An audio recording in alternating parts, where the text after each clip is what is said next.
We are based at the British High Commission, and we work with the UK Government Foreign, Commonwealth and Development Office. I head the East Africa Research and Innovation Hub that does work around providing evidence for all the programming that we do across the continent in East, West, and South Africa.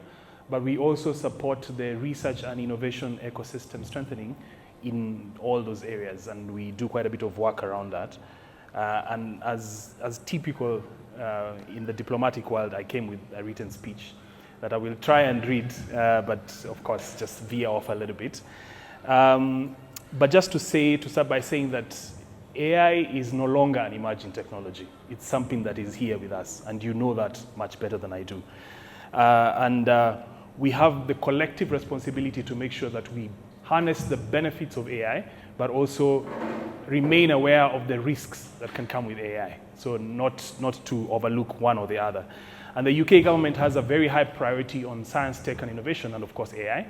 And out of that, last year we published the UK AI Opportunities Action Plan, which is a public document, and you can find it online. So it's called the UK AI Opportunities Action Plan.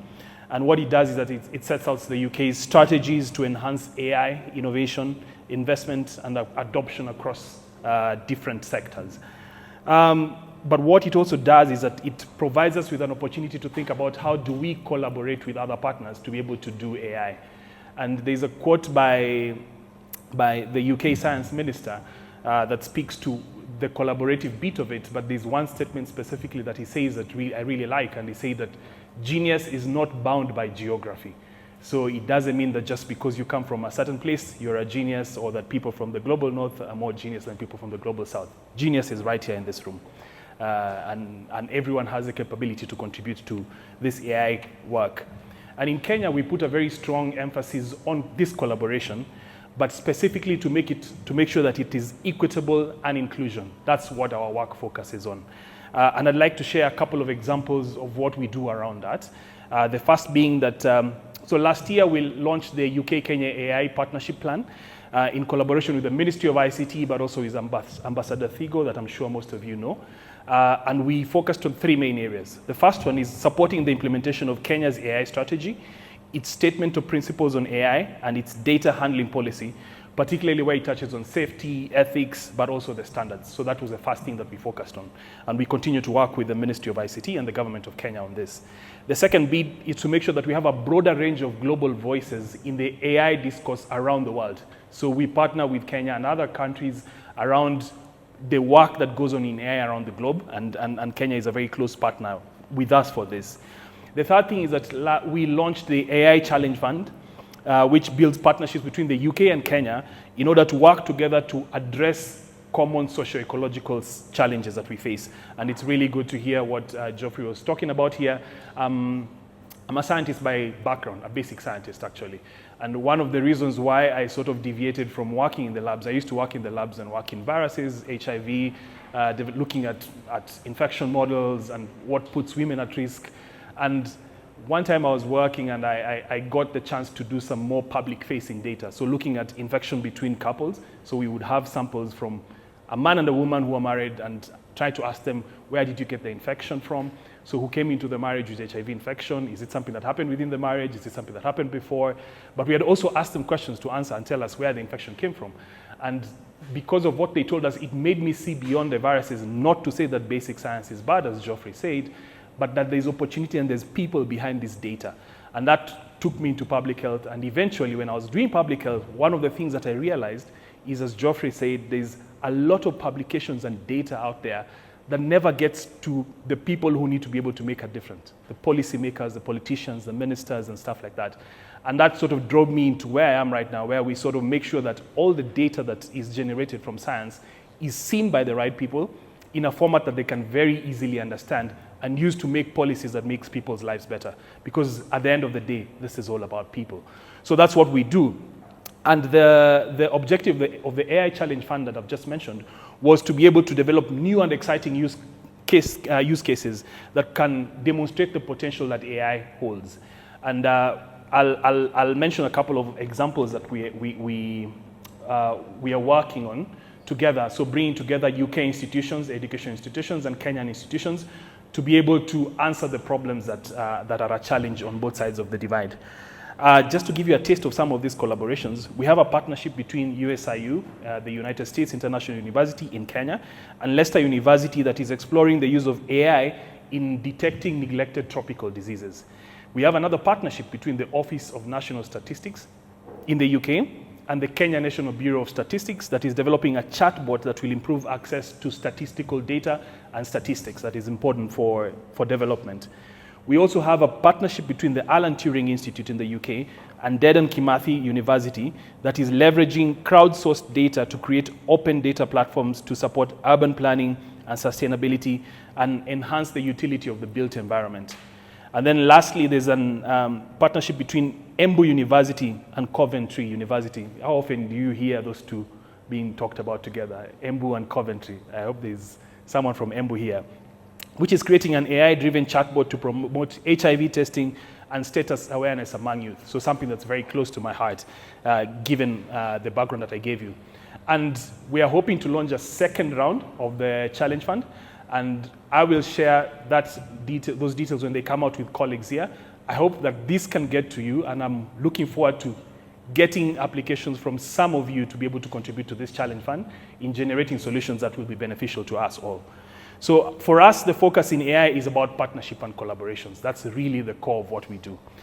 And last year, as I wind down, there was a meeting that was held in Wilton Park in the UK that brought together a couple of partners. So the UK government and African heads of state and FCDO, Google was part of this, IDRC, and other partners who are working on AI in Africa. And the idea was to talk about what can we do better together. And I wanted to just pull out 4 things that were conclusions from the meeting that I just wanted to leave you with. And first is that Africa has to be in the driving seat for AI.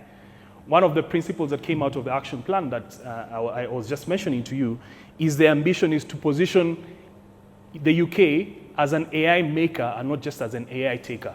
So my hope is that beyond us taking what has been developed in the West or in the North and using that to sort our problems, that we shall come to the place where we are involved in the upstream side of it, developing languages, developing all the details that are needed to be able to make solutions locally. So we need to contextualize the AI to solve the problems that we know we face locally.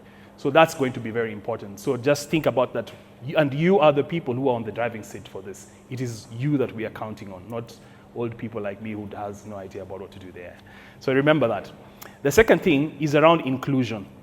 So I think even where we are right now is a really good example of the issue of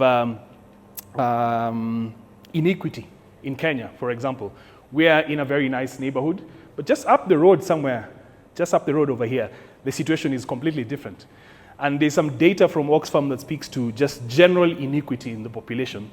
And 0.1% of the population in Kenya, so that's about, and this is older data from Oxfam, so that's about 8,000 people, own more wealth than 99.9% of the people of Kenya. So 8,000 people own more wealth than 44 million people plus. Just think about that. 0.01%. That's a huge disparity. But that disparity is not just limited to wealth, but it's also in education, in health, in terms of the fact that, for example, I think over 1 million children who are of school-going age do not have access to education, or they haven't gone to school yet. And a lot of people, I think the figures that were being shared then were about 2.6 million people either fall into debt or into poverty or stay there because of illness and the fact that they're not able to get themselves out of poverty and to address their sicknesses. And this thing is important not just for general well-being of the society, but also even as we generate AI. So the second principle I want to leave with you is to think about inclusion as you develop solutions for AI. How can we make sure that everyone is included? The women, the girls, and it's really good to see that there's a fair distribution of both women and men in this space. But also think about small businesses. Like, how does AI benefit the Mama Mboga who is seated in Kawangware up here? How can they use, so this is the small and medium enterprises, how can they use AI? Is this a language that remains at the iHub, or is it something that can help someone who has a kiosk up the road? So think about how can we do better inclusion. How do we better include people with disabilities? People who don't have, who have challenges with sight, people who have challenges with hearing, different types of disabilities. How do the solutions you make include them as you develop AI solutions? So a challenge to you as you develop these things, think about how this can benefit the bigger population better. The third point is around leadership. For this to be able to be effective, we need leadership from the very top. And this, I don't need to emphasize on this, but we need from the president, ministers of finance, ministers of health. That's where that buy-in needs to be able to happen. And then lastly is around the fact that we need to act with urgency. We cannot wait and say that we will start developing these solutions down the line. We need to do that right now because the solution is really needed right now. And yesterday I was listening to a very interesting conversation between the current UK Foreign Secretary, is called David Lammy, and a former UK Foreign Secretary called Lord William Hague. And they were having a conversation around AI. And Lord Hague said something that classified really nicely, I think, just what AI can do for us in terms of three things. I'll start with the one that worries people the most is elimination. People are like, AI is going to take my job. We were in a forum when we were talking with the AI policy forum, and there were people from the newsroom, some of whom you know, and they were talking about how they went to China and they found everything is automated. People use AI to collect data and talk about news outside there, and so what's going to happen to our jobs? The truth is there's some jobs that will be eliminated by AI. So that's the one thing, and that's the one that most people focus on and worry about. But even in that, as we were having that conversation a couple of weeks ago, as the Africa Director for IBM Research, I think there's an IBM representative here, and she was talking about how it's important to think about, even around elimination, about job processes. So if you work in HR, for example, what parts of your job as a HR practitioner can be automated? And what parts of it require human intervention? So for example, if it's around collecting data from all your employees, that can be easily automated. But sometimes, if you need to talk to someone's talking about your exposure to bullying, harassment, and discrimination, that needs human interaction.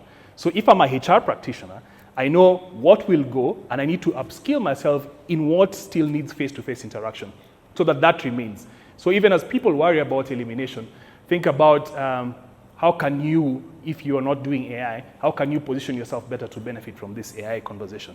The second thing that he mentioned is around automation, which I've basically talked about. So there are some processes that are better done by automation. So as Geoffrey was talking about, for example, analyzing data, whether it is data, raw data, or paper, and developing a policy brief that can be easily understood. That can be easily automated, and that's well and good, and a lot of people do that, which is part of what you're going to be doing over the next 3 days. The last one is innovation, which is things that will come up that are completely new, that we have no idea about, and that depends on you guys. So we are looking to you guys to come up with ideas that we don't even know existed. You know, I'm sure it's very strange to a lot of you if we tell you that when we were younger, there were no mobile phones. Like when we were in school, in high school, we used to depend on call for phone booths to go and dial and tap and be able to call home and send a reverse call for someone to call you from home. Now you can very easily do that. But and at that time, that looked like a very strange thing to us. So we are relying on you guys to innovate and come up with concepts and things that have never been done before. And that's what I hope that we can get out of these 3 days and in the days that come after that.